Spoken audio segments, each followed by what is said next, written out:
10 years after my ex-husband abandoned me, I saw him again, at our daughter's wedding. He looked at me like I was nothing. Like I was still the broken woman he left behind in a rented apartment with a crying baby and $300 in my bank account. He leaned close, and with that same cruel smile I remembered too well, he whispered, "If it weren't for pity, no one would have invited you." I didn't argue. I didn't cry. I just lifted my glass of wine, and I smiled. He had no idea what was about to happen. Because in exactly 4 minutes, the groom, my new son-in-law, was going to stand up, take the microphone, snap to attention, and salute me in front of every single guest at that wedding. And the words he was about to say would change the way my ex-husband saw me forever. This is the story of how I went from pity guest to Admiral in one toast. My name is Karen Chambers.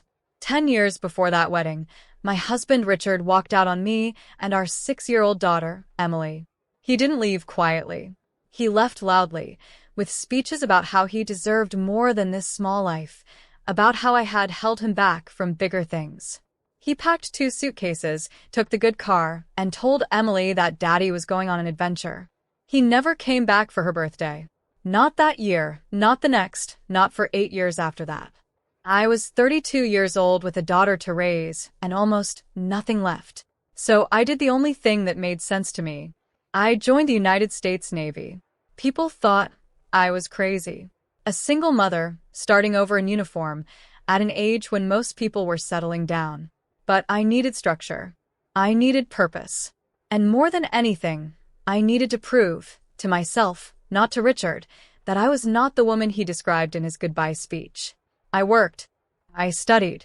I moved up through the ranks, one hard year after another, while raising Emily mostly alone, with the help of my own mother and a handful of friends who never once asked for anything in return. Richard sent birthday cards sometimes, empty apologies wrapped in nice paper. He never once asked what Emily needed. He never once asked what I needed either. By the time Emily turned 24, she barely remembered her father's voice. But she remembered mine. And she remembered every sacrifice, even the ones I never talked about. When Emily got engaged to a wonderful young man named Daniel, I cried happy tears for a week straight. She had grown into someone strong, kind, and unshakably grounded. Everything I had hoped for despite everything she'd been through. Then, 3 months before the wedding, Emily called me with a nervous voice. "Mom," she said, "Dad reached out. He wants to come to the wedding." My stomach dropped.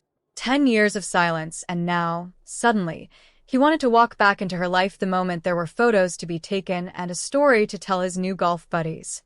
I told Emily the truth. "This is your day. Whatever you decide, I will support you." She decided to invite him. Not because she forgave him, but because she didn't want any bitterness hanging over her wedding. I respected that. I put on my best dress, my calmest face, and I told myself I would get through one afternoon for my daughter. I had no idea that Richard would use that afternoon to humiliate me one more time, right before the truth humiliated him instead. The wedding was beautiful. Emily looked like sunlight walking down the aisle. Daniel cried when he saw her. Even I cried, and I don't cry easily anymore. During the cocktail hour, Richard found me near the bar. He was wearing an expensive suit, sipping champagne like he'd earned a place of honor just by showing up. "Karen," he said, looking me up and down. "Still working that little office job or whatever you do now?" I didn't correct him. I let him talk. He leaned in, voice low enough that only I could hear it. "You know the only reason you're here is because Emily felt sorry for you. If it weren't for pity, no one would have invited you." 10 years earlier, that sentence would have destroyed me. It would have sent me home in tears, questioning everything about my worth. But I wasn't that woman anymore. I picked up my glass of wine, looked him directly in the eyes, and smiled. "Enjoy the wedding, Richard," I said calmly and walked away. He thought he had won. He thought his cruelty had landed exactly where he aimed it. He had no idea that in less than an hour, his new son-in-law was about to stand in front of 200 guests and reveal exactly who I really was. Dinner ended. The lights dimmed slightly. Daniel stood up, tapped his glass, and the room went quiet. He thanked everyone for coming. He talked about how much he loved Emily, how lucky he felt. Then his tone shifted, and he looked directly at me. "Before I finish," Daniel said, "I want to say something about my mother-in-law."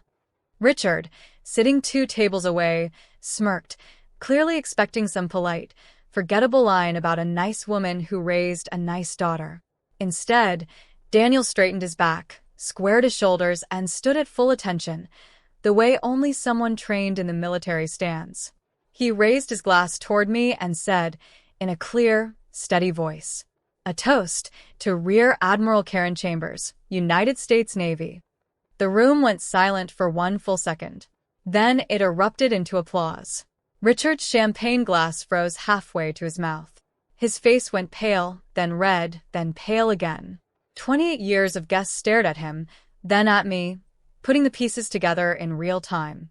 His ex-wife, the woman he called pitiful, outranked nearly every officer he had ever worked with in his own career. Daniel wasn't finished. His voice carried real pride, not performance. "Most of you don't know this," he said, "but Admiral Chambers is one of the most respected logistics officers on the East Coast. She's led operations that most of us will never be cleared to hear about. She raised her daughter completely alone after being left with nothing, and she built an entire career from scratch, while some people," he paused, glancing toward Richard without ever saying his name, "were busy giving speeches about how hard their own life was." Guests turned to look at Richard. Whispers spread across the tables like a wave. A few of his own colleagues, invited from his current job, stared at him with open confusion. He had spent years quietly implying to new people in his life that his ex-wife had struggled to make ends meet and never really recovered after the divorce. Now, 200 people knew the truth in a single sentence. Emily walked over, took my hand, and said the only words that mattered to me. "I wanted everyone to know exactly who you are, Mom, not who he said you were." I didn't need revenge with anger. I didn't need to raise my voice or throw an accusation across the room. The truth, spoken clearly and calmly by someone who loved me, did more damage to Richard's ego than any argument ever could. Richard tried to recover. He forced a laugh, raised his own glass half-heartedly, and muttered something about being proud of me too. But his voice shook. His hands shook. For the first time in 10 years, the man who always had a cutting remark ready had absolutely nothing to say. Later that night, he approached me by the exit, when most of the guests had already left. "I didn't know," he said quietly, "about the promotion. About any of it. You never asked," I said simply. "Not once in 10 years." He looked down at his shoes, and for one uncomfortable moment, he actually looked like the young man I had once loved, before the arrogance, before the abandonment, before the speeches about deserving more. "I'm sorry, Karen," he said. "For all of it." I didn't hug him. I didn't cry. I simply nodded and said, "I hope you find peace with that, Richard. I already have." I turned and walked back to my daughter, my new son-in-law, and the family I had built with my own 2 hands, not the one Richard had abandoned, but the one that had survived and thrived without him. Looking back now, I don't think about that wedding as the night I got revenge. I think about it as the night the truth simply caught up with a man who had spent 10 years rewriting the past in his own favor. I never once had to defend myself at that wedding. I never once had to raise my voice. The years of quiet work, the sacrifices nobody saw, the promotions earned one exhausting year at a time, they spoke louder than any argument I could have made. If someone in your life has ever tried to make you feel small, tried to convince you that you were only tolerated out of pity, remember this. The people who truly know your worth will find a way to show it, even when you're not asking them to. Keep building your life quietly. Keep raising your children with love instead of bitterness.